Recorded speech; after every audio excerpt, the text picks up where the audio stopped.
हरे कृष्णा सर्वांना. स्वागत आहे सर्वांचे. तर आहे ना, आपण आज आपला तिसरा अध्याय पाहणार आहोत. तर आपण सर्वात पहिल्यांदा आपलं मंगलाचरण म्हणूया. हा. ओम अज्ञानतिमिरान्धस्य ज्ञानांजन शलाकया चक्षुरुन्मीलितं येन तस्मै श्री गुरवे नमः.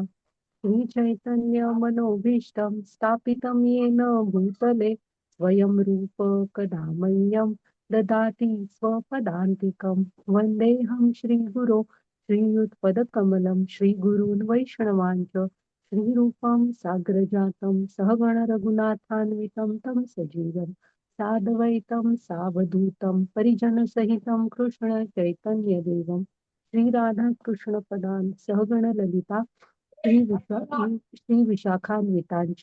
हे कृष्ण करुणा सिंधू दीनबंधो जगतपते गोपेश गोपिका कांत राधाकांत नमोस्तुते. तप्त कांचन गौरांगी राधे वृंदावनेश्वरी वृषभानुसुते देवी प्रणमामि हरिप्रिये.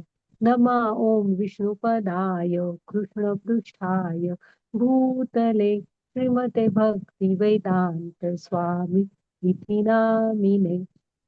नमस्ते सारस्वते देवी गौरवाणी प्रचारिणे निर्विशेष ब्रह्मवादी पाश्चात्य देश तारिणे. जय श्री कृष्ण चैतन्य प्रभु नित्यानंद श्री अद्वैत गदाधर श्रीवासादि गौर भक्त वृंद.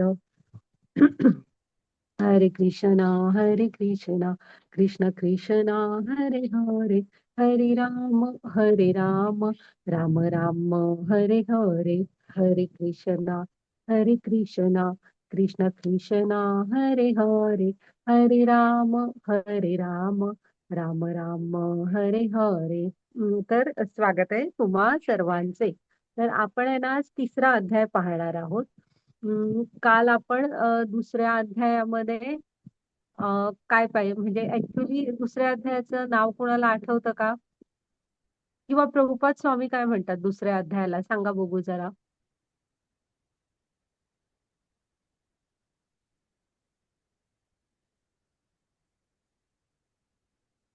प्रभुपाद स्वामी त्याला भगवद्गीतेचे सार असं म्हणतात. सांख्य योग असं त्याचं नाव आहे. हं? आता आज आपण कर्मयोग पाहणार आहोत. हा हा, बरोबर. चलो. आता हे आजच्या आपण काल काय बघितलं ते जरा बघूया ती माताजी. पुढची स्लाइड घ्या जरा. आजचा अध्याय. हा, तर आपण श्रेष्ठाम आपण आधी ना प्रथम राधा गोविंदांना प्रणाम करूया, त्यांचे आशीर्वाद घेऊया. आपल्या प्रभुपाद स्वामींना प्रणाम करू, त्यांचे आशीर्वाद घेऊ. नामानिष्ठदास प्रभूजींना प्रणाम करते. आमच्या पूजा माताजी आणि आमच्या या पूर्ण मराठीच्या टीमला प्रणाम करते. आणि अन्वया माताजी ज्यांनी मला गीता शिकवली त्यांना प्रणाम करते. आणि तुम्ही सगळे पण येता, तुम्हाला सर्वांना पण सादर प्रणाम. हं? तर आता कालचा जो अध्याय होता ना, हे तर पाहिलंच आपण. तुम्ही सांगा, आपण गीतेचा एक पाठ शिकलो होतो, पहिला पाठ काय बरं?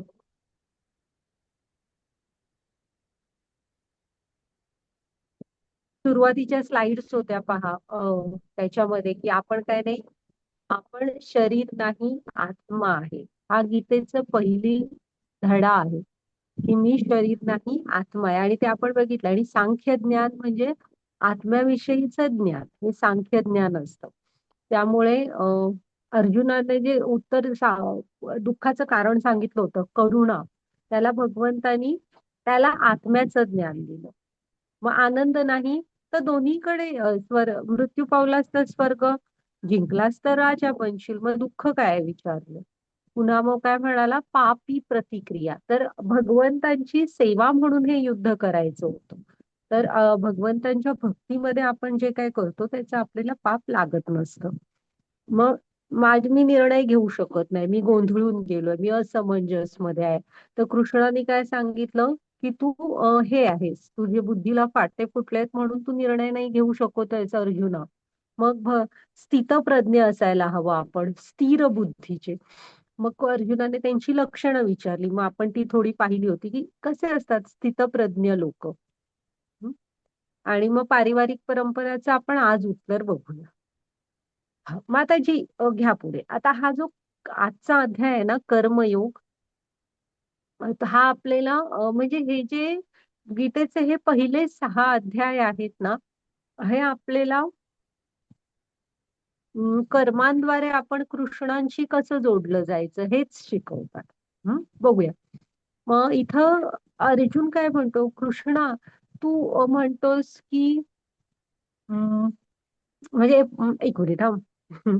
हा, तू पहिल्यांदा तर मला आत्म्याचं ज्ञान देतोस की मी शरीर नाही, आत्मा आहे आपण, आणि तू आत्म्याच्या स्तरावरून विचार कर. हा, की आपण कुणाचा आत्मा मारू नाही शकत आहे वगैरे. हम्म, हम्म. आणि नंतर तू मला सांगतोस की पापी प्रतिक्रियामध्ये की माझी सेवा म्हणून जे कार्य केलं जातं त्याच्यामध्ये हे लागत नाही, पाप लागत नाही. मग मी इथे अर्जुनाला काय वाटतंय माहित आहे, आत्म्याचा आकार केवढा आहे आपला, केसाच्या टोकाचा 10,000वा भाग. मग ह्या आत्म्याच्या गरजाच अशा किती आहेत, सरळ ही युद्धभूमी सोडावी आणि वनात जावं. हम्म. त्यामुळे तो इथे विचारतोय, कृष्णा तू मला एक काहीतरी सांग की मी माझ्या कर्मांचा त्याग करू आणि वनात जाऊ, की माझं कर्म करू. जो कृष्ण अर्जुनाला सांगतात ना, म्हणून उठ आणि युद्ध कर. तर तू एक काहीतरी सांग म्हणतात ना मला, मी त्याग करू की माझं कर्म करू. मग इथे ना कृष्ण अर्जुनाला निष्काम कर्मयोगाविषयी सांगतायत. हा, मग त्याच्यानंतर आपण कर्मकांडापासून कर्मयोग बघणार आहोत. आणि मग इथे त्याच्यानंतर आपल्या प्रश्नाचं उत्तर मिळणार त्या पारिवारिक परंपराचं. आणि मग अर्जुन कृष्णाला विचारतो की हे तू सांगतोयस ना, हे सगळं पटतंय मला कृष्णा, मला पटतंय.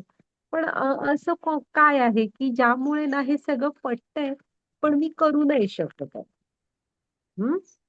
मग बघू आपण सर्वात मोठा शत्रू कोण असतो ते. हा, माताजी घ्या पुढे. हा, तर इथे बघा की मी असं तो विचारतो की मी काय करू, मी माझं विहित कर्म करू, जे युद्ध करणं आहे कर्तव्य त्याचं, की मी माझ्या कर्माचा त्याग करून वनात जाऊ. माताजी वाचा, म्हणजे पुढची स्लाइड घ्या आणि वाचा. हा, कर्मेन्द्रियाणि संयम्य य आस्ते मनसा स्मरन् इंद्रियार्थान् विमूढात्मा मिथ्याचारस्य उच्यते. कर्मेंद्रिय संयमित करूनही ज्याचे मन इंद्रिय विषयांचे चिंतन करीत असते तो निश्चितपणे स्वतःची फसवणूक करतो आणि अशा मनुष्याला मिथ्याचारी म्हटले जाते. हरे कृष्ण. हा, तर ह्याला ना भगवंत तो विचारतो मी काय करू सांग, मी माझ्या विहित कर्म करू की त्याचा त्याग करू आणि संन्यास घेऊ. तर इथे ना भगवंतांना तुम्ही इथे लक्षात घ्या की कृष्णांना मिथ्याचार आवडत नाही, आतून एक आणि बाहेरून एक. हा, ते त्यामुळे इथे त्याला सरळ उत्तर देत आहेत. आधी इकडे हा फोटो बघा, स्लाइड दिसते आहे. आता स्लाइड मध्ये हे ह्यानी ड्रेस तर एका साधूंचा वेश घेतलेला आहे. पण मग ते जेव्हा आपल्याला उच्च आनंद म्हणजे उच्च आध्यात्मिक आनंद प्राप्त होत असतात ना, तेव्हा ही नशापान किंवा स्मोकिंग ह्याच्यामध्ये त्यांना इंटरेस्ट का, अशा तुच्छ गोष्टींमध्ये रस वाटणार. जेव्हा भगवंतांची अनुभूती येत असते त्यासमोर हे सगळं तुच्छ असतं. हा, पण मग हा नुसता वेशच घेतलाय, मन तर अजून अडकलंय ह्या इथल्या अशा गोष्टींमध्ये. मग इथे ना कृष्ण तेच सांगतायत ह्या श्लोकामध्ये की तुम्ही वरून कर्मेंद्रिय संयमित करूनही, म्हणजे वरून जगाला दाखवण्यासाठी की सगळं स्वतःवर माझं कंट्रोल आहे, मी वैराग्य आलंय, मी हे सगळं संसार मिथ्या आहे करून सोडून दिलेला आहे, असं तुम्ही तुमच्या चालण्या बोलण्यातून तुमच्या वागण्यामधून दाखवून द्यायचा प्रयत्न करताय. आणि जे तुमचं मन आहे ना, ते आतून इंद्रिय विषयांचे विचार करीत असते. हा, जर का तुम्ही मनातून मात्र प्रयत्न करत असताल की ते तुम्हाला सगळं हवंय असं, तर मात्र कृष्ण काय म्हणतायत बघा, तो निश्चितपणे स्वतःची फसवणूक करतो. अशा मनुष्याला मिथ्याचारी म्हटले जाते. का मिथ्याचारी, आणि म्हणजे ह्याला फल्गू वैराग्य म्हणतात, मर्कट वैराग्य जे टिकत नाही. हा, तर ह्या भगवंतांना मिथ्याचार आवडत नाही की तुम्ही आतून एक आणि बाहेरून एक असं करताय, असं कृष्णांना आवडत नाही. हे जे वैराग्य आहे आपण ध्यान योगामध्ये पाहू, हे आपल्यामध्ये हृदयातून यायला पाहिजे तर टिकणार. जगाला दाखवण्यासाठी नाही करायचंय ते. हा माताजी पुढे घ्या.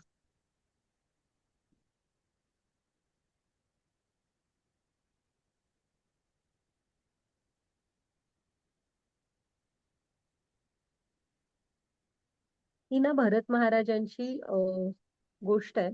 हे जे भरत महाराज असतात ना, हे म्हणजे खूप चांगले राजे असतात.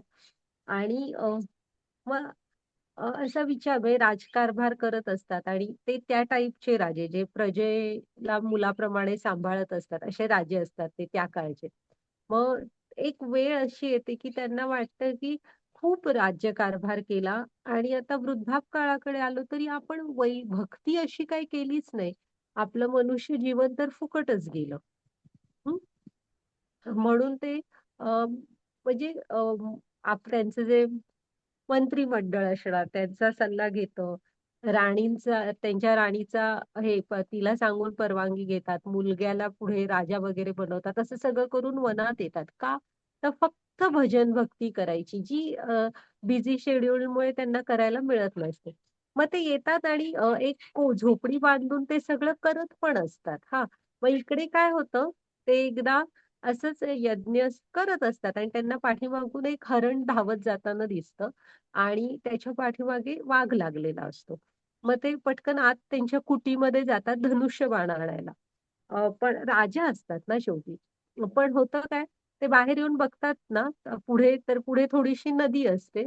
तर ती हरणी असते ती त्या नदीत उडी मारते आणि तेव्हाच तिला एक पिल्लू होतं आणि वाघ ते बघून बाजूला जंगलात निघून जातो. पण हे त्या हरणाच्या पिल्लाला म्हणजे उडी मारतात, पण हरणाच्या म्हणजे आई ती हरणीला काय वाचवू शकत नाही. पिल्लाला मात्र वाचवतात आणि घेऊन येतात. मग आता विना आईचं पिल्लू असतं. हे खूप काळजी घेत असतात त्याची. त्याला एकदम मऊ मऊ गवत खायला दे वगैरे असं. मग होत काय असतं माहितीये, सतत हरणाच्या पिल्लाची काळजी. आणि माताजी ते तुम्हाला मधल्या स्लाइड मध्ये बघा. पुढे यज्ञ करतायत पण आहुती देताना मागे हरणाकडे बघतायत बघा. तर असं चाललेलं असतं. असं नाही, तुम्ही जेव्हा भक्ती म्हणजे जे भगवंतांसाठी करताना ते पूर्ण लक्ष देऊन करायला हवं. आणि सतत नंतर ऍक्च्युअली ते हरण मोठं पण होतं. त्याचं ते स्वावलंबी झाल्यासारखं झालेलं असतं. पण ह्यांना नेहमी काळजी वाटत असते. ते आश्रमापासून लांब जाईल आणि मग एखादा प्राणी त्याच्यावर हल्ला करेल असं. हं. माताजी पुढे घ्या. बना ही गोष्ट बरीच पुढे आहे आणि गीतेच्या या क्लासमध्ये आपण पुन्हा पुन्हा भरत महाराजांचा रेफरन्स घेणार आहे. काय होतं पुढं, अ, म्हणजे त्यांना पुढचा जन्म हरणाचा मिळतो कारण ना मृत्यू समयी पण हरणाचीच काळजी करत असतात. माझ्या नंतर हरणाचं काय होणार, हरणाचं काय होणार असं करत मृत्यूला सामोरे जातात आणि पुढचा जन्म मग हरणाचा मिळतो. आपण पाहू पुढच्या म्हणजे येणाऱ्या क्लासेसमध्ये आहे ती गोष्ट आणि बरंच शिकायचं आहे त्यातनं आपण. आता हे झालं. हां, तर अगदी ते सगळं सोडून आलेले आणि ना ते राजे असं गैरसमज करू नका. ते खूप श्रेष्ठ राजे होते आणि अतिशय शुद्ध भक्तही होते. पण जेव्हा हे जे आपलं मन असतं ना, हे आपलं शुद्ध भक्तीमध्ये शुद्ध मन खूप महत्वाचं असतं. ते कृष्णांमध्ये जोडलेलं हवं. ते हरणामध्ये जोडलं गेलं. तर असं तरी आता तो पहिला फोटो बघितलेला बघा आपण. तर हे म्हणजे भरत महाराज तरी ठीकच म्हणू आपण. पण तो जो मगाचचा होता ना मिथ्याचारच्या श्लोकचा, तो लक्षात ठेवायचा. कृष्ण त्याला मिथ्याचार म्हणतात. आपण अशा गोष्टींपासून लांब राहायचं. आता आपण युक्त वैराग्य बघूया. हां, सदाचार कशाला म्हणतात? वाचा माताजी. यस्त्विन्द्रियाणि मनसा नियम्यारभतेऽर्जुन कर्मेन्द्रियैः कर्मयोगम् असक्तः स विशिष्यते. या उलट जर एखादा प्रामाणिक मनुष्य मनाद्वारे इंद्रियांना संयमित करण्याचा प्रयत्न करत असेल आणि आसक्ती न ठेवता कर्मयोगाचा म्हणजेच कृष्ण भावना भावित प्रारंभ करत असेल तर तो अधिक श्रेष्ठ आहे. हरे कृष्ण. हं. आता ना कृष्ण इथे काय म्हणतायत, की तुम्ही बाहेरून दाखवताय की वैराग्य आहे आणि आतून तुमचं मन जर का इंद्रिय विषयांमध्ये अडकलेलं आहे, त्याला मिथ्याचार म्हणतात. तो काही उपयोगाचा नाही. आणि अर्जुनाला मुख्य म्हणजे हे ते का सांगतायत? कारण अर्जुनाला ना वाटतंय ना आपण वैराग्य घेऊन वनांमध्ये जावं. तर तो एक राजा आहे आणि भर रणांगणातून तो राजा जर का निघून गेला, हं, तर त्याचं मन त्यामध्ये रमेल का सांगा? आणि मुख्य म्हणजे त्याचा तो स्वभाव नाहीये. प्रत्येकाचे स्वभाव वेगवेगळे असतात, आवड-निवड. त्याला ते ग्रंथांचा अभ्यास करणं, वनात एकटं राहणं ही त्याचीच आहे. तो एक क्षत्रिय आहे, तो एक योद्धा आहे. मग तो तिकडे जाऊन विचार कुठला करणार? मी आलो तर सोडून खरं, पण मागे म्हणजे काय झालं असेल युद्धभूमीवर वगैरे. मग तो जे पुढे ते वैराग्य घेईल त्याच्यामध्ये त्याचं मन लागणार नाही. आता इथे राजा रुद्र प्रताप रुद्र आहेत बघा. हा त्यांची गोष्ट आहे. म्हणजे ते कसं माहित आहे, चैतन्य चरितामृत मध्ये ही गोष्ट येते. अ, तर चैतन्य महाप्रभू ह्याच्यात राहत असतात पुरीमध्ये आणि हे पुरीचे राजा असतात, राजा प्रतापरुद्र. मग त्यांना वाटत असतं की आपण चैतन्य महाप्रभूंची भेट घेऊया. पण ते संन्यास घेतल्यामुळे धनी की लोकांना भेटत नसतात. हां. मग त्यामुळे ते निरोप पाठवल्यावर चैतन्य महाप्रभू स्पष्ट सांगतात, की मी धनी लोकांना भेटत नाही म्हणून. मग त्यांना ते ऐकल्यावर खूप वाईट वाटतं. पण मग त्यांचे शिष्य असतात. परत एकदा निरोप दिल्यावर त्यांचे शिष्य सांगतात, की महाप्रभू भेटणार नाही म्हणतायत तर नाहीच भेटणार. पण तुम्ही त्यांना ही जी रथयात्रा असते ना, तेव्हा भेटू शकता. तेव्हा अ, ते नृत्य करतात म्हणजे ह्यांचा रथ असतो ना जगन्नाथांचा त्याच्यासमोर. आणि मग ती रथयात्रा सुरू होणार असते तर हे जे राजा रुद्रप्रताप असतात ना, तो मार्ग जो असतो रथयात्रेचा तो झाडूने स्वतः साफ करत असतात.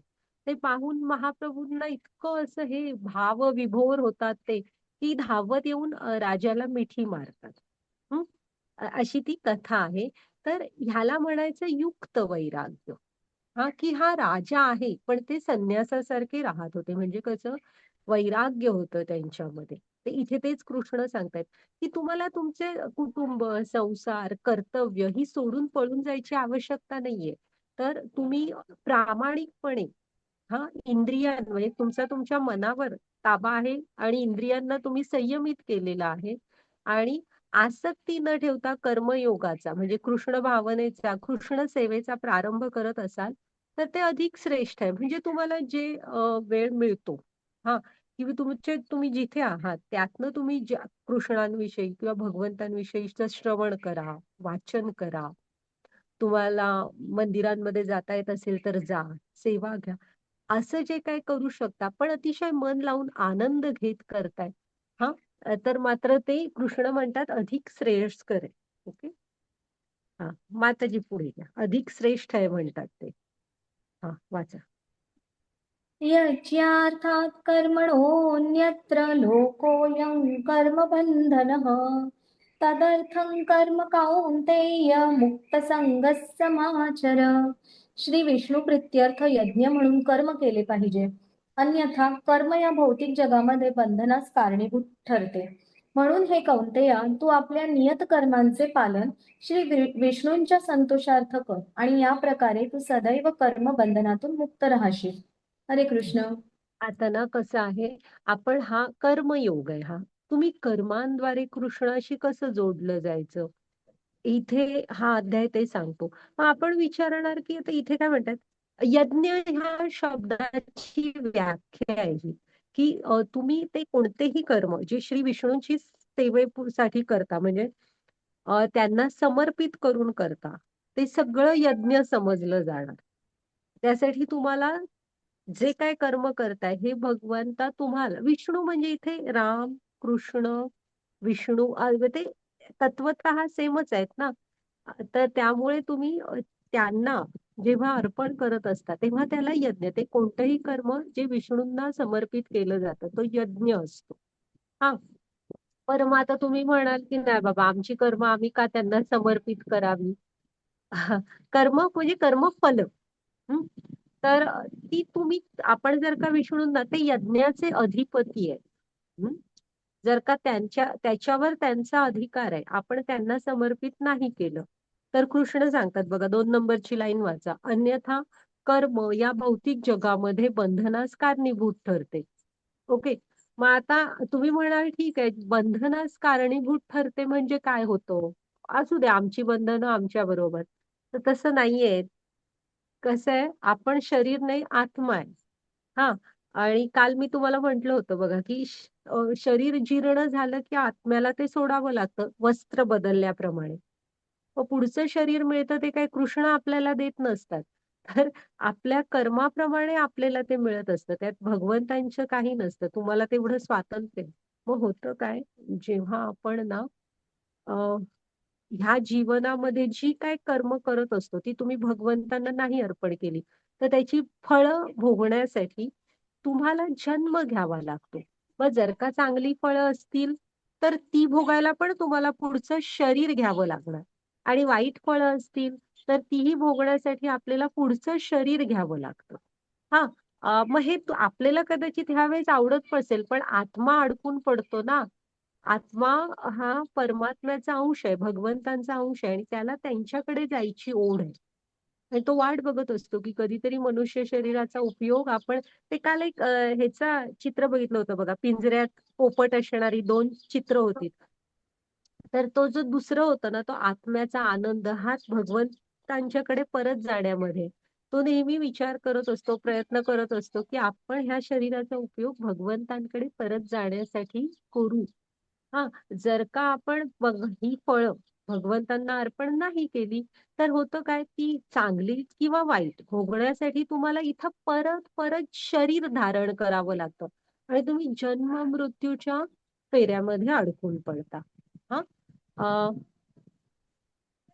म्हणून हे कौंतव्या, तू आपल्या नियत कर्मांचे पालन श्री विष्णूंच्या संतोषार्थ कर आणि या प्रकारे तू सदैव कर्मबंधनातून मुक्त राहशील. हं? म्हणून आता लक्षात ठेवायचं की कृष्णाने काय सांगितलंय, पुढे उपाय पण सांगितलाय. एक तर काय सांगितलं, अ, नाहीतर तुम्हाला बंधनात अडकावं लागणार. म्हणून काय करायचंय, की तुमचे नियत म्हणजे स्वधर्म आचरण करायचंय. वेगळ्याच पण काही उठून करू नका. जे तुमच्या वाटणीचं कर्तव्य आहे, जीवन आहे, ते तुम्ही भगवान विष्णूंच्या संतोषार्थ करा. हं? हा. माताजी पुढे. आता ना इथे हे त्यागाचं चक्र आहे म्हणजे यज्ञच. हं? अ, एक उदाहरण घेऊन त्यांनी समजावून सांगितलेलं आहे की ते चक्र कसं पूर्ण होतं बघा, की का आपली कर्मफळ आपण सगळी भगवंतांना अर्पण करायला पाहिजे.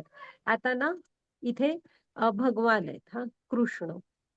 कृष्णाने ब्रह्मांना वेदांचं ज्ञान दिलं, ब्रह्माने ही सृष्टी निर्माण केली. हा. आणि आपण ज्ञानाचा मागोवा घेत गेलो ना, की ज्ञान कुठून आलं कुठून आलं, तर आपण वेदांपर्यंत जाऊन पोहोचतो. त्यामुळे वेद हे भगवंतानी निर्मित केलेले आहेत. हं. मग आपण हे जे वेदांप्रमाणे आचरण करतोय, त्याप्रमाणे आता इथे शेतकऱ्याचं उदाहरण घेतलं. तो आचरण मात्र वेदांप्रमाणे करतोय हा, आणि त्याची शेती करण्याचं नियत कर्म करतोय. मग त्यासाठी त्याला ऊन पाऊस अशा गोष्टी मिळतायत. हा. आता एकतर ह्या निसर्गतः मिळतात, ऊन पाऊस वगैरे. ते हे नाहीये म्हणजे कोण आपण ब्रह्म टप्प्याची असं आपण ती पहिला टप्पा आहे, जोडून घ्यायला शिकायला हवं. तुम्ही विचार करा, आपल्याला लागणारा चंद्राचा सूर्याचा प्रकाश आपण फॅक्टरीत तयार करत नाही. हा पाऊस हा ही भगवंतांची कृपा आहे. ओके. आणि तुम्ही तो वेदांप्रमाणे व्यवस्थित आचरण असलं ना, तर हे सगळं खूप चांगलं पडतं म्हणजे योग्य वेळेस. हा. की तुम्हाला गरजेचं आहे तेव्हा पाऊस तेवढा, असं नाही की पिकं आलीत. आवाज खूप कमी येतो काय माताजी? नाही येतोय माताजी आवाज माझा आवाज. येतोय ना? ओके, हो चालेल. हो. जरा माताजी तुम्ही इंटरनेट व्यवस्थित अशा ठिकाणी बसा ना, जरासं बसून बघा. हा. तर आहे ना, मग जेव्हा तुम्ही विहित कर्म योग्य करत असताना तेव्हा हे पाऊस ऊन हे सगळं आपल्याला व्यवस्थित मिळत असतं. बरं ठीक आहे, मग हा माणूस शेती करतोय, त्याचा उपयोग करून आहे ना त्याने धान्य पिकवलं. हम्म. मग ते धान्य तो खाण्यासाठी वापरणार रोजचं अन्न म्हणून. मग तो त्याने आधी भगवंतांना नैवेद्य दाखवला. हा. आणि मग त्याने ते स्वतः ग्रहण केलं. म्हणजे बघा, जे भगवंतांकडून आलं ना लक्षात, वेद हे ज्ञान मिळालं, मग त्याप्रमाणे आपण वागलो. पुन्हा आपल्याला काम करायला लागणारं शरीर, हा शरीर पण आपण कुठल्या फॅक्टरीतनं आणत नाही, ते पण भगवंतानी दिलेलं आहे. तर हे सगळं करत करत आपण पिकवलेलं अन्न त्याने नैवेद्य भगवंतांना अर्पण केला. तर हे त्यागाचं चक्र आहे. ओके, मग इथे शेतकऱ्याचं उदाहरण आहे. तुम्ही अर्जुन हा इथं योद्धा आहे. मग त्याची जी काय असतात ते वेगवेगळी अस्त्र जो ते वापरेल वगैरे, हे त्याची हे आहे, ज्ञान. मग तो ते भगवंतांना अर्पण करून त्याने करायला हवं. तुम्ही आता इथे एखादा स्टुडंट असेल, तर त्याने अभ्यास करताना अं, नीट करायला हवा, म्हणजे व्यवस्थित टाइमपास वगैरे न करता. आणि हे जे आपण त्यातला जे त्यातनं प्राप्त होईल, ही भगवंतांची कृपा म्हणून त्यांना परत अर्पण करायला पाहिजे. तर हे त्यागाचं चक्र पूर्ण होत असतं आणि आपल्याला बंधनं लागत नाहीत. हं? हा, माताजी पुढे घ्या.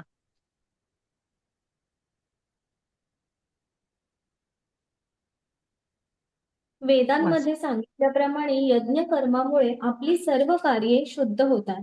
आहार शुद्धौ सत्वशुद्धी सत्वशुद्धौ ध्रुवा स्मृती स्मृतिलंभे सर्व ग्रंथानां विप्रमोक्षः. यज्ञ केल्याने मनुष्याचा आहार शुद्ध होतो आणि शुद्ध आहार ग्रहण केल्याने त्याचे जीवन शुद्ध बनते. जीवन शुद्धीमुळे स्मृतीमधील अतिसूक्ष्म ऊतींचे शुद्धीकरण होते आणि स्मृती शुद्ध झाल्यानंतर मनुष्य मोक्ष मार्गाविषयी विचार करू शकतो आणि या सर्वांची परिणती वर्तमान समाजासाठी अत्यावश्यक असणाऱ्या कृष्ण भावनेमध्ये होते. हरे कृष्ण. हा, वेदांमध्ये सांगितल्याप्रमाणे यज्ञ कर्मामुळे आपली सर्व कार्य शुद्ध होत असतात. हा, तर आपण यज्ञ समजून जीवन अर्पण करायला हवं कृष्णांना, की हे जे काय करतोय हे तुम्हाला समर्पित आहे. आता हळूहळू आपण बघू की इथं आपलं कायच नाहीये, सगळं त्यांनी आपल्याला दिलेलं आहे. मग जे त्यांचं आहे ते त्यांना समर्पित करायला हवं. बरं, नाही केलात तर तुम्हाला तुमची कर्मफळं नाही बाबा आम्हाला नाही करायची, तर त्यांनी तेव्हाच मागच्या श्लोकात सांगितलं, तर तुम्हाला ती फळं भोगण्यासाठी शरीर घ्यावं लागणार. हं? मग झालं. मग ना, इथे हा श्लोक जो आहे ना, आहाराचं महत्व सांगतोय. आपण जे इथे अन्न खातो ना, ते पण आपण कृष्णांना अर्पण करून, की हा कसं आहे, तुम्ही आज म्हणजे अन्नाची नासाडी नाही करायची. पुन्हा अ, भगवंतांना अर्पण करून खायला शिका. काय होतं की आपण बघतो ना आजूबाजूला खूप लोकांना हे अन्न पण मिळत नाही, जे आपल्याला इझिली मिळतं. मग त्याला नावं न ठेवता भगवंतांची कृपा आणि त्यांना अर्पण करून ते खायला शिकायला हवं. कारण ना, आहाराचा खूप गहिरा संबंध असतो तुमच्या अ, स्वभाव, मेंदू ह्याच्याशी. असा जर का कृष्णांना अर्पण केलेला आहार घेतला ना, तर तुमचं जीवन शुद्ध बनतं. म्हणजे मेंदूच्या ज्या सूक्ष्म एकदम ग्रंथी असतात त्या रोबस्ट होतात. आणि ह्या ग्रंथींचा आपल्याला काय उपयोग, तर ही जी उच्च चेतना लागते अध्यात्माचा विचार करायला, की मी कोण आहे, ही सगळा म्हणजे कुणी निर्माण केलं असेल, ह्या सगळ्याचा निर्माता कोण असेल, मी का आलो इथे, असे जे आध्यात्मिक ज्ञान असतं, ह्या मार्गावर चालायला जी एक उच्च चेतना हवी असते, त्या उच्च म्हणजे सूक्ष्म ग्रंथी त्या रोबस्ट अशा होतात, म्हणजे पूर्ण कार्यान्वित होतात. हा, त्यामुळे तुम्ही बघाल जे वेगवेगळे आश्रम वगैरे असतात जिथे योगासनं वगैरे शिकवली जातात, अशा टाईप सुद्धा तिथे आहार हा सात्विक घ्या म्हणतात पहा. का, तर त्यामुळे तुमची उच्च चेतना असते, तुम्ही हे ज्ञान ग्रहण करू शकता. आणि असा आहार घेतला ना, तर तुम्ही कुठल्या एक्झाम वगैरे देत असाल किंवा तुमच्या डे टू डे लाईफ मध्ये पण बघा, तुम्ही एनर्जेटिक राहता. कारण हलका फुलका आहार असतो, सात्विक जेवण म्हणजे फळं वगैरे. त्यामुळे आपल्याला पचनशक्ती आपली मर्यादितच वापरली जाते आणि प्रतिकार शक्ती जास्त चांगली असते असं. तर अवश्य सगळ्यांनी प्रयत्न करा. हा, माताजी घ्या पुढे.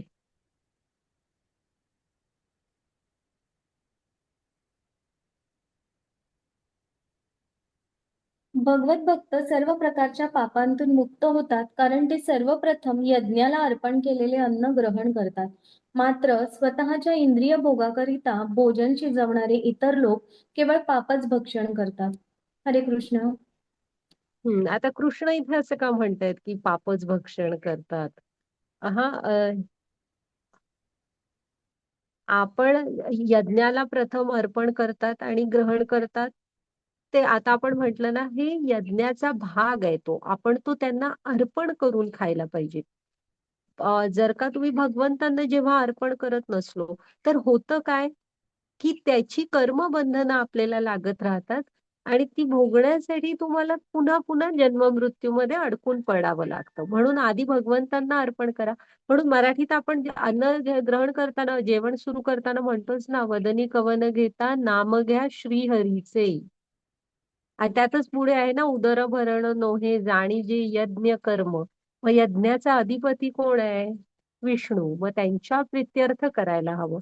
मग आपण सवयी लावायला हव्यात, की लगेच तर होणार नाही. ही लेव्हल 1 आहे. पण तुम्ही हे तत्वतः आधी जाणून घ्या, की हे जे आता आपण मदनी कवन घेता म्हणतो, की त्यामध्ये किती गहिरं सायन्स सांगितलेलं आहे. आध्यात्मिक म्हणजे. ते गीतेमधले हे त्याला आधार आहेत, की आपण भगवंतांना अर्पण करून काय ते खायला हवं. आणि आपल्यामध्ये मुख्य म्हणजे ती भावना हवी, की ही कृष्णा तुझी कृपा आहे. हं? अं, नाही तर काय, की तुम्ही बंधनांमध्ये अडकत राहता. मग आपण छोट्या छोट्या गोष्टी, की बाकी काय नाही करू शकताय तर एवढं तर करा, ही भावना तरी ठेवा, की भगवंता ही तुमची कृपा. एवढं तरी स्टार्टला आपल्यामध्ये यायला हवं. पैसे भलेही तुम्ही देत असाल, पण ते अन्न पिकण्यासाठी जी भूमी लागते, प्रकाश, म्हणजे चंद्र, सूर्य ह्यांचा, पाणी लागतं. हां, हे सगळ्या म्हणजे बाकीचं पण लागतं ना, ते सगळं निसर्गतः आपल्याला मिळालेलं आहे. हां, माताजी घ्या पुढे. सर्व प्राणी मात्र अन्नधान्यावर जगतात, जे पावसापासून उत्पन्न होते. पाऊस यज्ञापासून उत्पन्न होतो आणि यज्ञ विहित कर्मांपासून होतो. जेव्हा श्रीकृष्णांची पूजा केली जाते, तेव्हा त्यांच्या शरीराच्या विविध अवयवांच्या स्थानी असणाऱ्या देवतांची आपोआपच पूजा होते. म्हणून देवदेवतांची वेगळी पूजा करण्याची आवश्यकता नाही. हरे कृष्ण. हां. तर इथे ते पुन्हा ते त्यांनी चक्र मगाशी आपण बघितलं बघा, की आपण कशावर जगतो? सगळ्यांना अन्न तर जिवंत राहण्यासाठी गरजेचं आहे. मग अन्न म्हणजे धान्य पिकण्यासाठी पाऊस, पाणी खूप गरजेचं आहे. हां, मग हे जे पाणी आहे, पाऊस हा यज्ञापासून येत असतो. आणि यज्ञ ही तुमच्या विहित कर्मापासून होतात. विहित कर्म जर का तुम्ही वेदांप्रमाणे तुमचं आचरण असणार, की मी खरं बोलतो, मी दुसऱ्यांना फसवत नाही, अशा टाईप. जर का योग्य आचरण असेल ना, तर हा पण उलट गेलात आता खालच्या 3 नंबरच्या वाक्याकडून परत. तर हे आचरण जर का आपलं योग्य असेल, तर पाऊस, पाणी वगैरे पण सगळं योग्य पडणार. हं. आणि जे धान्य, अन्नधान्य असतं ते पण व्यवस्थित उगवणार. पण मग ते आपण भगवंतांना मगाशी ते त्यागाचं चक्र बघितलं ना ते. ते इथे सांगितलं. ते आपण भगवंतांना अर्पण करून अ, हे करायला हवं, द्यायला हवं हं. तर ते त्यागाचं चक्र आपलं पूर्ण होत असतो. तो यज्ञ पूर्ण होत असतो. आणि अ, एक मिनिट हां माताजी. अ, हां. तर असं जर का आपण हे भगवंतांना सगळं अर्पण करत असलो ना, तर म्हणजे बाकीच्या वेगळ्या पूजा करण्याची पण गरज नाही. हे आपण पुढच्या 9व्या अध्यायात, 8व्या वगैरे मध्ये हे डिटेल बघूया. काय सांगतायत देवी-देवतांचं हं. सध्या एवढं तर समजा, की यज्ञाचे अधिपतीच भगवंत आहेत. त्यांना अर्पण करायला हवं. हां, माताजी पुढची घ्या स्लाईड. कारण तुम्ही मुख्य ह्यालाच सॅटिस्फाईड केलात, की बाकीच्या देवी-देवता पण संतुष्ट असतात. आणि ते उलट ते आशीर्वाद स्वरूप खूप छान आपल्याला मगाशी म्हटलं तसं पाऊस वगैरे देतात. असा अवकाळी पाऊस नसतो, की बरोबर धान्य कट करायच्या वेळेला आला, की जो होतं ते पण पिकं घेऊन गेला. असे पाऊस पडत नाहीत. इथे ना हे बघा आपली ना ही जी अ, आपण कोण आहोत? आता आंतरराष्ट्रीय कृष्ण भावनामृत संघटना प्रभुपाद स्वामींनी स्थापन केली. मग आपली जी गुरु शिष्य परंपरा ही चैतन्य महाप्रभूंची आहे आणि गीतेच्या मध्ये आहेच बघा पूर्ण गुरु शिष्य परंपरा आपली तुम्ही वाचा एकदा. तर हे चैतन्य महाप्रभू हे त्याच गुरु शिष्य परंपरेतले आहेत. तर त्यांनी ना कलियुगाचं आता कसं आहे प्रत्येक युगासाठी सांगितलेलं आहे. तर कलियुगामध्ये काय सांगितलंय? कलियुगाचा यज्ञ हा हरिनाम जप आहे. बाकी दुसरं तुम्ही काही करू शकत नाही कलियुगामध्ये, कारण आपण अल्पबुद्धी, अल्पायुषी अशी कलियुगातली मनुष्य असणार आहे. त्यामुळे इथे दुसरं, कारण यज्ञ करायला दुसरं असं काही म्हणजे प्रत्यक्षातले यज्ञ वेगवेगळे काय करायचं म्हटलं तर ती सामग्री उपलब्ध होत नाही, ना तितका पैसा, ना वेळ, काहीच नाही, ना तितके वेदपाठी ब्राह्मण, काहीच नाही आता शिल्लक. त्यामुळे कलियुगासाठी हरी नाम जप हा यज्ञ आहे. आणि ज्यामुळे आपण भगवंतांची प्राप्ती करू शकतो. मग त्यांनी हरे कृष्ण कृष्ण कृष्ण हरे हरे, हरे राम राम राम हरे हरे हा महामंत्र आपल्याला दिलेला आहे. हा माताजी घ्या पुढे. तर आपण कर्तव्य म्हणून हा यज्ञ करणं गरजेचं आहे. हा संकीर्तन यज्ञ हा पहा. घ्या माताजी पुढे. तर तो ही जप कसं करायचं ना हे इथे सांगितलेलं आहे. आणि इथे ना 10व्या अध्यायात 25व्या श्लोकात कृष्ण काय म्हणतात माहितीये, यज्ञानाम जप यज्ञोस्मी, की सर्व यज्ञांमध्ये जपयज्ञ मी आहे. त्यामुळे भगवंत आणि भगवंतांचं नाम वेगळं नाही. जे काही सामर्थ्य भगवंतांचं आहे ते सारं सामर्थ्य त्यांच्या नामामध्ये सामावलेलं आहे. मग आपण त्यामुळे अवश्य प्रयत्न करायला हवा की आपण कितीही बिझी असू आपण जॉब करू, जेवढा जमेल जर तसा. तर ते कसं आहे, माताजी एक व्हिडिओ आहे तो पण पाठवतील तुम्हाला.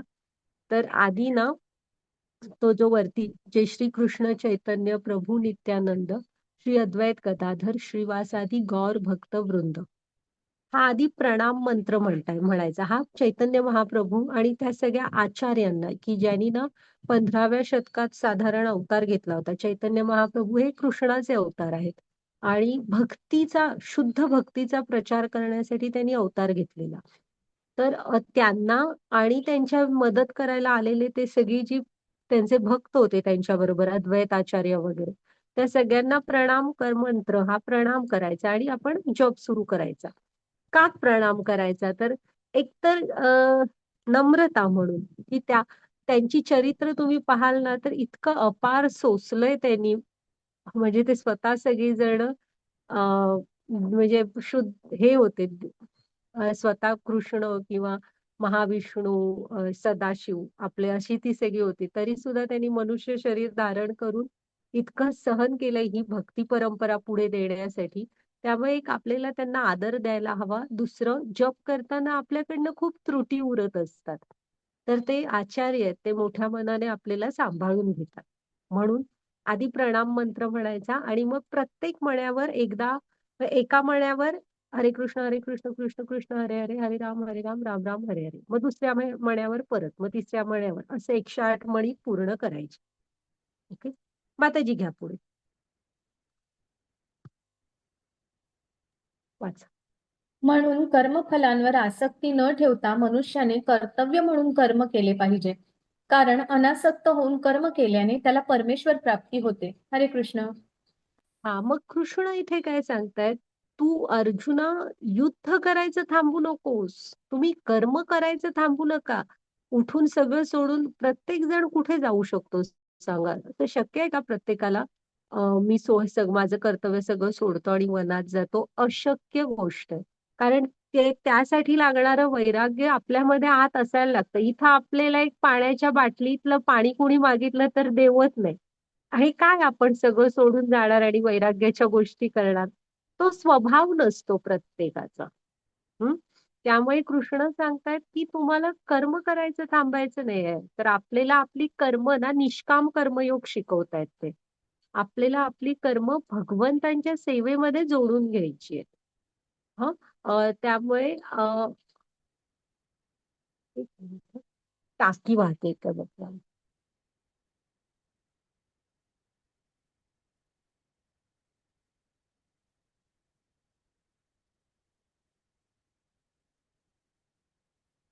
चालेल. म्हणून कृष्ण काय सांगतायत की तू कर्म फलांवर आसक्ती ठेवू नको, तर कर्तव्य म्हणून तुमची कर्म करा आणि अनासक्त, आणि म्हणजे ती फळं भगवंतांना अर्पण करून आपण भगवंतांना प्राप्त करू शकतो. हम्म.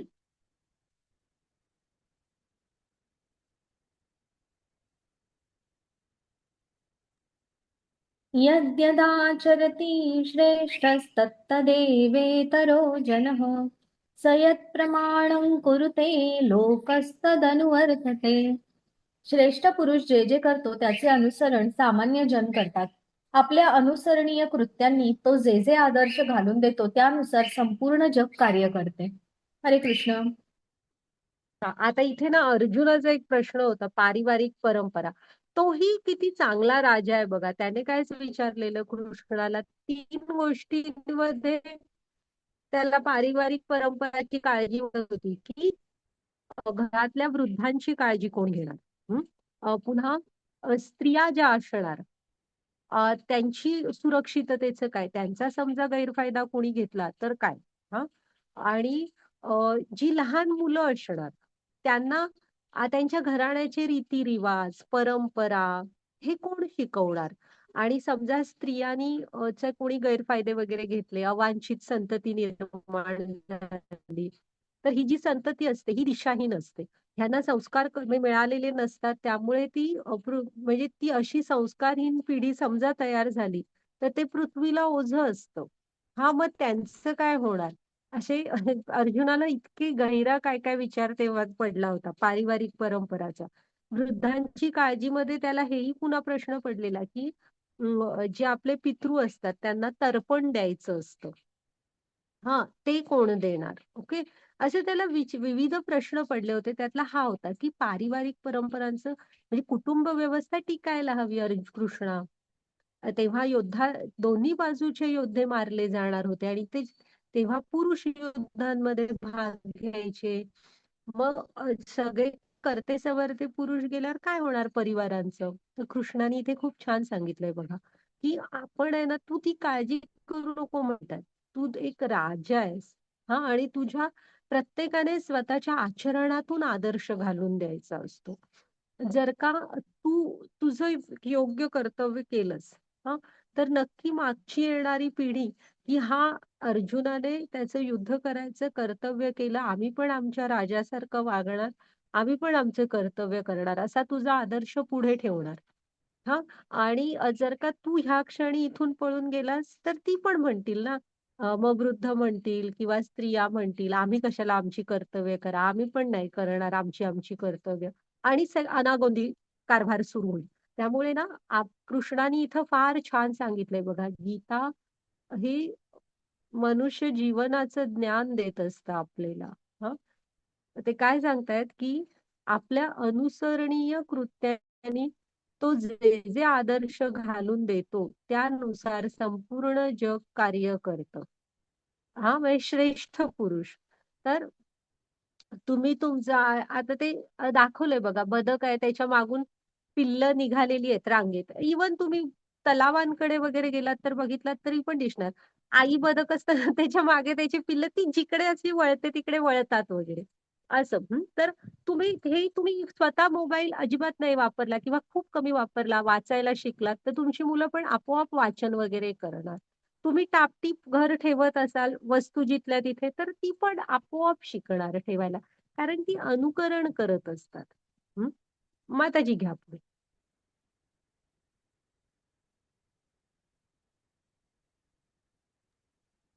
कौटुंबिक परंपरा नष्ट होतील. मी जर नियत कर्म केले नाही तर हे सर्व ग्रहलोक नष्ट होऊन जातील. अनावश्यक लोकसंख्या उत्पन्न करण्यास मीच कारणीभूत होईल आणि त्यामुळे सर्व प्राणीमात्रांच्या शांततेचा मी विनाशक होईल. हरे कृष्ण. आणि इथे कृष्ण स्वतःच उदाहरण देतात. बाकीच्यांचं तर राहीलच. ते आता काय म्हणतायत, की म्हणून तुझं विहित कर्म कर तू मला अर्पण करून. म्हणजे आपल्याला ती कर्मफळं लागणार नाहीत. तर इथे कृष्ण काय सांगतायत, स्वतःच उदाहरण देत आहेत. एका क्षणासाठी सुद्धा मी जर का माझं नियत कर्म केलं नाही तर ह्या सगळ्याच्या नाशाचं कारण मीच ठरेल. आता ते तसं का म्हणतात हे आपल्याला आता पुढचे पुढचे श्लोक अध्याय जे बघू ना त्याच्यामध्ये कळणार, की कसं सगळ्या जे आपण आहे ग्रहगोल वगैरे हे सगळं भगवंतानी धारण केलंय. त्यामुळे ते जे ते आपल्या आपल्या लयीत आपल्या आपल्या जागेवर स्थिर आहे. एका क्षणासाठी जरी कृष्णाने ते सोडून दिलं तर सगळं संपून जाणार. हं? त्यामुळे जर का भगवंत त्यांची कर्तव्य करतायत तर आपण कसं आपली कर्तव्य चुकवणार? तर तुम्ही जे स्वीकारलंय तर ते जे तुमच्या जीवनात कर्तव्य आहे ती आपण करायला हवी आणि करताना कृष्णांची सेवा म्हणून करा. हं. हा माताजी घ्या पुढची slide. नियतकर्मांच्या फळांवर आसक्त असणाऱ्या अज्ञानी मनुष्यांचे मन विचलित होऊ नये म्हणून विद्वान व्यक्तीने त्यांना कर्माचरण थांबविण्यास प्रेरित करू नये. या उलट भक्तिभावाने कर्म करून त्याने त्या लोकांना कृष्ण भावनेच्या यथावकाश विकासासाठी सर्व प्रकारच्या कार्यांमध्ये युक्त करावे. हरे कृष्ण. कृष्ण इथे बघा आपल्याला स्किल शिकवतायत थोडीशी की कसं असतं. आता आपल्याला तर आज कळलं की बाबा आपल्याला इथे जे काय मिळालं हे कृष्णाने दिलंय, मग आपण ते त्यांना अर्पण करून अन्न ग्रहण करायला पाहिजे. किंवा जीवनात आपण जे काही काही मिळालं, काही आनंदाची गोष्ट आली तर आपण आपल्या भगवंतांना देवाऱ्यावर बाळकृष्ण तर असतोच, जा तिकडे त्यांना सांगा, त्यांना अर्पण करायला हवं हे सगळं. हे आता आज आपल्याला कळलं. पण असे कितीतरी प्रजा आहे पृथ्वीवर की ज्यांना हे काहीच माहित नाहीये. ती या ज्ञानापासूनच लांब आहे. मग आपण त्यांना कसं समजावणार ना? अचानक तर उठून कळणार नाही. योग्य आध्यात्मिक गुरु आल्याशिवाय हे ज्ञान प्रकट पण होत नाही हृदयामध्ये. मग कृष्ण इथं काय सांगतायत, जी तुमच्या आजूबाजूची लोक आहेत ज्यांना हे काय माहित नाहीये, पण तुम्ही त्यांना हळूहळू जोडून घेऊ शकता. म्हणजे कसं असं नका सांगू की तू हे काय करतोयस, तू अजिबात असं वागू नकोस, सगळं कृष्णांना अर्पण कर. त्यांना कदाचित पटेल, नाही पण पटेल. तर कृष्ण इथे सांगतायत की हळूहळू भक्तीच्या कामांमध्ये त्यांना जोडून घ्या. हा म्हणजे आता हा शेतकरी आहे. तेव्हा जेव्हा याचं वर्षभराचं धान्य येतं तेव्हा मग आपण सांगू शकतो त्याला की देवाची कृपा हे सगळं तुला व्यवस्थित मिळालंय. असं कर. थोडंसं मंदिरं असतात ना प्रत्येक गावाची वगैरे, तिथे प्रसाद वगैरे असतात. तेव्हा ह्यातलं थोडं अन्न मंदिरांना वगैरे दे, की ज्यामुळे प्रसाद म्हणून समाजामध्ये ते वितरित केलं जाईल. हा नारळ काढणारा माणूस झाडावर चढलाय, ह्यालाही सांगू शकतो की एवढे नारळ निघालेत तर एक दोन भगवंतांची कृपा आहे, त्यांना पण अर्पण कर. तर हळूहळू आपण जोडून घ्यायला सांगू शकतो त्यांना. हं? हं. माताजी पुढची slide. मिथ्या अहंकाराच्या प्रभावाने मोहित झालेला आत्मा स्वतःलाच कर्माचा कर्ता समजतो. पण वास्तविकपणे प्रकृतीच्या 3 गुणांद्वारे कर्म केली जातात. हरे कृष्ण. मिथ्या अहंकार म्हणजे काय, की आपण जे समजतो ना की हे मी करतोय, म्हणजे मी कॉलेजला जातोय, मी पैसे कमावतोय, म्हणून हे कुटुंब चाललंय, किंवा मी हा बिझनेस सांभाळतोय, असं, किंवा मी हे घरातलं काम करते म्हणून हे घर सुरू आहे. मान्य आहे तुम्ही करताय, पण हे जे मीपणा असतो ना ह्याला मिथ्या अहंकार म्हणतात. खरा अहंकार काय आहे, हे जेव्हा आपण ज्ञानाच्या दृष्टीने बघतो तेव्हा हळूहळू आपल्याला दिसते की आपल्यामध्ये हे काम करायची जी क्षमता आहे, बुद्धी आहे, वेगवेगळी इंद्रिय, हे शरीर, हा, हे सगळं आपण कुठून घेऊन येत नाही, हे भगवंतानी आपल्याला दिलंय. मग ते वापरून इथे तुम्ही जे काय करता हे कृष्णाला अर्पण करायला पाहिजे. हम्म. आणि असंच न समजता जेव्हा आपण म्हणतो की मी करतोय त्याला मिथ्या अहंकार म्हणतात. ठीक? एक मिनिट हा माताजी, ती मागची स्लाइड घ्या जराशी मला. हा. हम्म. आणि मग ही सत्व रज तम हे ते 3 गुण आहेत, ते आपल्याला पुरा अध्यायच आहे नंतर, तेव्हा आपण पाहू ते. घ्या माताजी तुम्ही. हा. वाचा. अर्जुन म्हणाला, हे वृष्णी वंशजा, कशामुळे मनुष्य त्याची इच्छा नसतानाही जणू काय बळेच पापकर्मे करण्यास प्रेरित होतो. हरे कृष्ण. आता ना अर्जुन इथे काय म्हणतोय की कृष्णा पटतय तरी तू म्हणतोयस ते. हा. पण असं काय आहे की कोणतरी आतून मला थांबवतंय हे करण्यापासून. आणि पाप कर्म म्हणजे जे चुकीचं आहे तेच योग्य आहे. म्हणजे अर्जुन कृष्ण जे सांगतोय ते त्याला पटतंय, पण ते उठून तो करत नाहीये लगेच. तर आपल्याला पण असं कळत असतं की हा, हे माझ्यासाठी चांगलं नाहीये, मी उठून खरं तर आता अभ्यासाला बसायला पाहिजे, पण जात नाही आपण.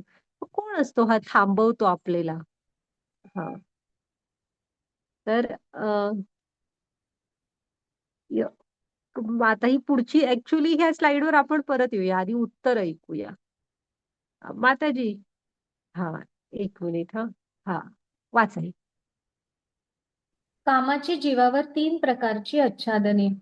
धूमेनाव्रियते वह्निर्यथादर्शो मलेन च यथोल्बेनावृतो गर्भस्तथा तेनेदमावृतम्.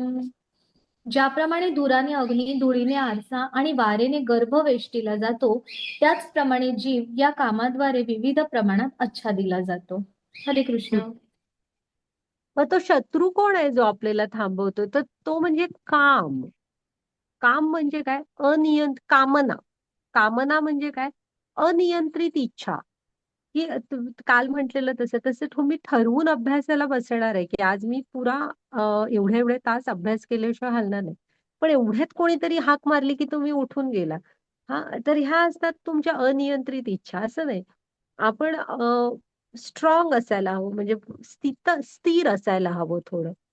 इथे अर्जुन विचारतोय ना की कोण मला बळेच पाप कर्म करायला भाग पाडतोय, तर तो काम म्हणजे तुमच्या अनियंत्रित इच्छा. ओके. आणि त्याने आपल्याला कसं हे केलंय बघा, आच्छादून टाकलंय की एखादा गर्भ कसा आईच्या वार म्हणतात त्याच्यामध्ये आच्छादलेला असतो, किंवा आरशावर धूळ डस्ट असली की आपण बघा त्या आरशामध्ये आपल्याला काही दिसत नाही, ती डस्ट पुसल्याशिवाय स्पष्ट दिसत नाही आपली प्रतिमा.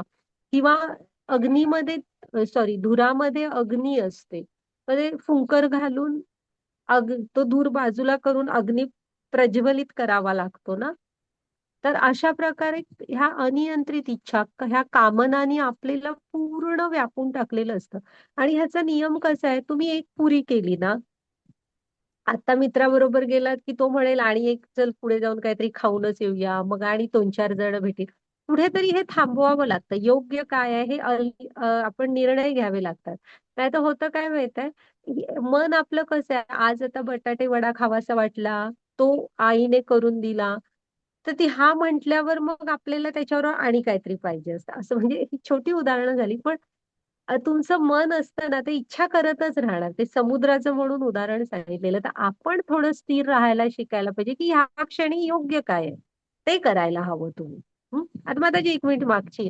तर हा जो कुठला आहे तो, की असा कोण शत्रू आहे, की आपल्याला पापकर्म करायला प्रेरित करतो, तर तो काम आहे. आणि त्या कामाने आपल्याला असं व्यापलेलं आहे बघा. मग आपण योग्य मार्गावर कधी येणार?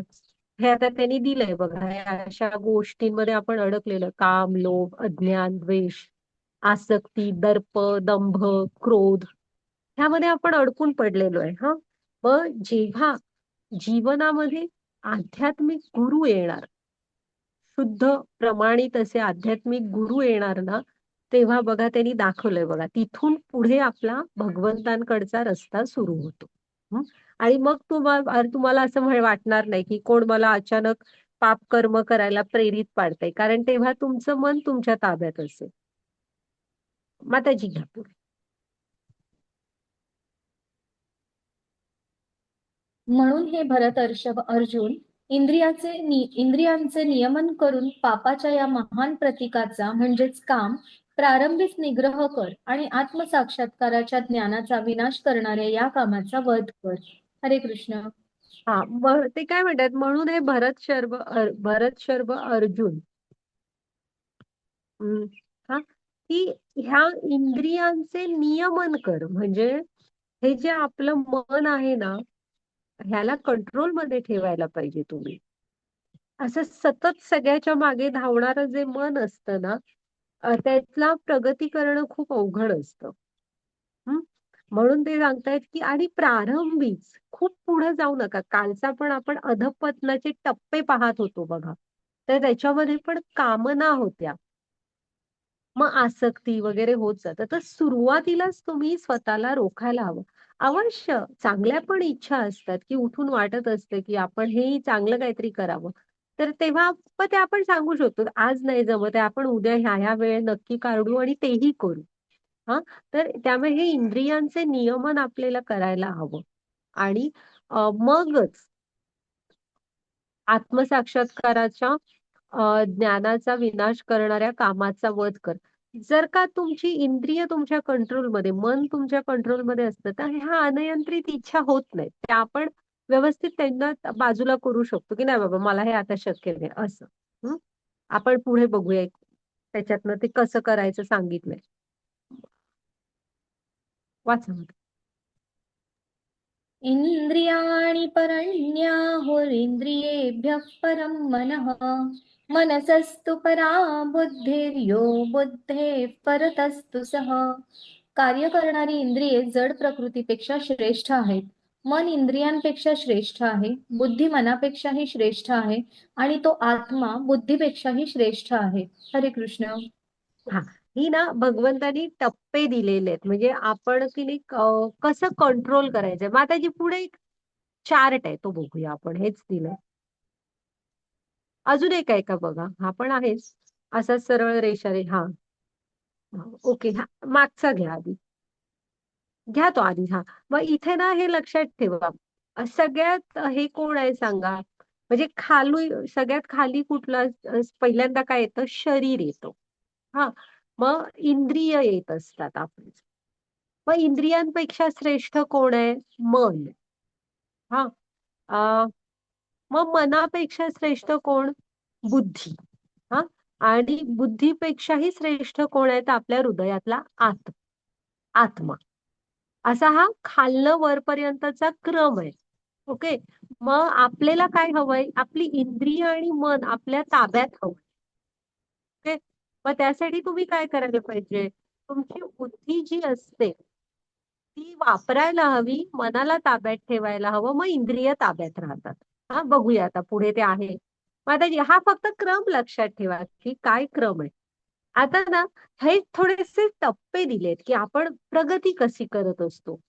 जसे ब्रह्म, परमात्मा आणि भगवान हे ईश्वर प्राप्तीचे टप्पे आहेत, तसे हे जे स्तर आहेत ना, हे हळूहळू तुम्ही शारीरिक स्तरापासून भक्ती आध्यात्मिक स्तराकडे कसे उन्नत होत जाता. हे पहिल्यांदा शारीरिक स्तर म्हणजे काय असतो की ज्यामध्ये ना की मनुष्य, ह्यामध्ये तुम्ही प्राणी वगैरे आपण घेऊ शकतो की त्यांना ना आहार, निद्रा, भय, मैथुन या 4 गोष्टी प्राणी पण करतात. आपल्या एवढंच व्यवस्थित असतं म्हणजे ती पण करतात त्यांच्या परीने. पिलांना जन्म देणं, त्यांना मोठं करणं खूप कष्ट घेऊन करतात.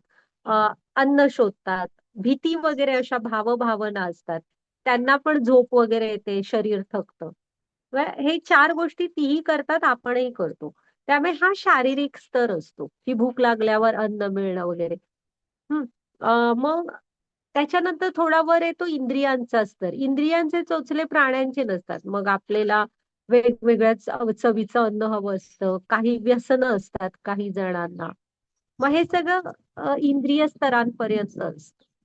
मग ह्या स्तरावर ना ऍटलिस्ट एवढं तरी की बाबा मला ते करण्यासाठी तरी पैसे मिळवायला हवेत म्हणून काम वगैरे आपण करत असतो. हे सगळं इंद्रिय स्तरापर्यंत असतं. मग कधी कधी ना ह्याच्यातनं आपण थोडंसं चांगलं वाचन करायला वेळ काढतो, थोडंसं निसर्गाकडे जातो, थोडंसं झाडं लावणं, शेतीमध्ये वगैरे वेळ घेणं, किंवा तुम्ही ट्रेक वगैरेला जाता, असं निसर्गात रमणं, किंवा चांगल्या प्रतीचं वाचन, काहीतरी शिकता, कला. हा सगळा मानसिक स्तर असतो की ह्या सगळ्यात थोडासा हा वरचा ठरला जातो की तुम्ही काहीतरी वेगवेगळे गायन, एखादा इन्स्ट्रुमेंट वाजवायला, नृत्य कला, असं काही कला तुम्ही शिकता, चित्रकला, जी आवडेल ती कला खूप असतात. तर हा थोडा मानसिक स्तर म्हणजे तुम्ही थोडा आणि उच्च चेतनेमध्ये चाललाय. मग हे करता करता ना आपण बौद्धिक स्तर म्हणजे कसा की आपण थोडं हे करताना माझ्यामध्ये ह्या क्षमता येत आहेत कुठून वगैरे, असं आपण थोडा विचार करतो की मग आपण येतो कुठून. तर हा बौद्धिक स्तर असतो. आणि ह्या बौद्धिक स्तरावर जेव्हा म्हणजे तुम्ही असं शोधता की मी कुठून येतो, मी का येतो, असं का आहेत ह्या वेगवेगळ्या इथे योनींमधले म्हणजे वेगवेगळे प्राणी वगैरे, असं कोण चालवतं हे सगळं, हा सगळा बौद्धिक स्तरावर येतो. आणि मग ह्या बौद्धिक स्तरावर योग्य आध्यात्मिक गुरूंना आपण शरण गेलो आणि चांगलं मार्गदर्शन मिळालं तर आपण भक्तीच्या टप्प्यापर्यंत उन्नत होतो. त्याला म्हणायचं आध्यात्मिक स्तर. तर हे ना दुसरं हे सगळं आपलं आपण करू शकतो. ह्याला लागणारं मनुष्य शरीर फक्त तुम्हाला पाहिजे. आणि ते जर का असेल ना आणि तर आपण अवश्य आध्यात्मिक स्तरापर्यंत उन्नत होऊ शकतो. त्यासाठी फक्त एक आध्यात्मिक गुरूंची आवश्यकता असते. हं? हां. आता ना, हा जो रथ आहे, हे जे चित्र आहे ना, हे कायमचं सगळ्यांनी लक्षात ठेवा. हे काय आहे सांगा? हा रथ आहे, तुम्हाला दिसतोय? तर हा रथ आपल्या शरीराचा रथ आहे. काय आहे? हा मनुष्य शरीराचा रथ आहे, म्हणजे हे मनुष्य शरीर आहे. हा, मग आता तुम्हाला तिथे 5 घोडे दिसत आहेत का? त्यांना काय काय लिहिलंय बघा. इंद्रिय आहेत. डोळा, नाक, कान, हा, अशी ती इंद्रिय आहे. 5 इंद्रिय म्हणजे हे 5 घोडे आहेत. त्यांचं आता घोड्यांना कंट्रोलमध्ये कोण ठेवतं? लगाम ओढून कंट्रोलमध्ये ठेवतात. मग लगाम कोण आहे? लिहिलंय बघा तिथे, मन. लिहिलंय की नाही? हम्म. मग तो लगाम आहे, म्हणजे ड्रायव्हर कोण आहे? हे कोण आहे? सारथी कोण आहे? कोण चालवतंय हा रथ? तर बुद्धी. हा, ती निळ्या निळ्या ड्रेस मधली बुद्धी आहे. हा, तिच्या हातात हा लगाम आहे, कंट्रोल आहे सगळा. आणि तो प्रवासी कोण आहे ह्या रथातला? दिसतोय का? पांढऱ्या रंगाचा आत्मा म्हणून लिहिलंय बघा. दिसतोय सगळ्यांना? हा, तो आत्मा जो आहे ना, तो प्रवासी आहे. आता तो भांबावून बसलाय असं जाणवतंय ना तुम्हाला? बापरे, कुठे नेऊन सोडतोय हा मला, असंच बसलाय बघा. म्हणजे दिसला ना सगळ्यांना? मग हा आत्मा इतका का भांबावलाय, घाबरलाय अक्षरशः. तर तुम्ही ते इथे बघा, हे जे 5 घोडे आहेत जे रथ ओढतायत, हा, ते एक जण पाठीमागे बघतोय, कोण उधळलाय, कोण डावीकडे बघतोय, कोण उजवीकडे बघतोय. आता एखादी गाडी पुढे जायसाठी ती 5ही जणांनी एकाच दिशेने जायला हवं ना, तर कुठेतरी जाऊन पोचतील. हे सध्याचे घोडे बघून तुम्हाला वाटतंय काय का हा रथ योग्य ठिकाणी जाऊन पोचेल? सांगा बघू.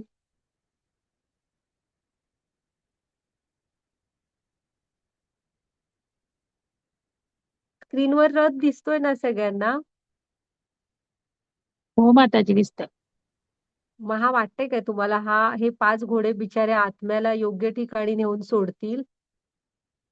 नाही माताजी. नाही. हा, तुम्ही नाही. पहा सगळे. हा, कारण कसं आहे, तो सगळ्याच मनुष्यांच्या शरीराचा रथ आहे.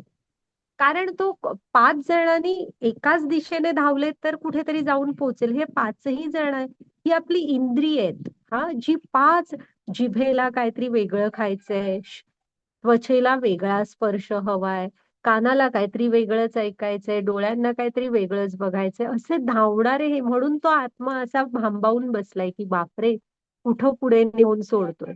तर हा जो मनुष्य शरीराचा रथ आहे ना, हा योग्य तुम्हाला न्यायचा असेल तर काय करायला हवं? त्याचा हे कोण आहे? सारथी कोण आहे? बुद्धी. लगाम कोण आहे? मन. मग आपण आहे ना, बुद्धीने मनाला ताब्यात ठेवा. आणि मन ताब्यात असलं की इंद्रिय आपोआप ताब्यात राहणार, असा नियम आहे. म्हणजे हे सोपं आहे. कृष्णाने सांगितलं ना, काम हा आपला सर्वात मोठा शत्रू आहे. मग त्याला काम म्हणजे काय? अनियंत्रित इच्छा, कामना. हं? मग हा कामना कशा तुम्ही त्याला सुरुवातीलाच निग्रह कर म्हणतात ना, प्रारंभीच त्याचा. तर तो कसा करायचा? तर तुमच्या बुद्धीच्या हातात तुमच्या जीवनाचा रथ द्या. आपण दिलाय इंद्रियांच्या हातात. हा, तसा नाही, त्याला तुमच्या बुद्धीच्या हातात द्या. मग तुमची स्टडीज असतील त्या पण होतील, तुम्हाला जपाला वेळ पण मिळेल, तुमची बाकीची जी कर्तव्य आहेत, म्हणजे तुम्ही कुठल्याही जीवनाच्या क्षेत्रात असाल, तुम्ही परफेक्ट असाल, त्यासाठी जीवनाचा रथ बुद्धीच्या हातात द्या. मग बुद्धी वापरून निर्णय घ्याल तर मन ताब्यात असेल. आणि मन ताब्यात असलं की इंद्रिय ताब्यात राहतात. म्हणजे आता वाटतंय की मी उठून जावं बाहेर, हे सगळं अभ्यासाचा टाइम सोडून. तर नाही, आपल्या मनाला सांगा, बुद्धीने सांगायला हवं की आज हे बसून पूर्ण करूया, उद्या इतक्या इतक्या वाजता आपण जाऊ शकतो खेळायला वगैरे पण, असं. किंवा उलट व्यायाम वगैरे करणं असला तर तीच तशी सवय लावून घ्या की रोज सकाळी इतक्या वाजता मी उठून व्यायाम करणार आहे, किंवा संध्याकाळी ह्या वाजता मी खेळायला जाणार आहे, असं.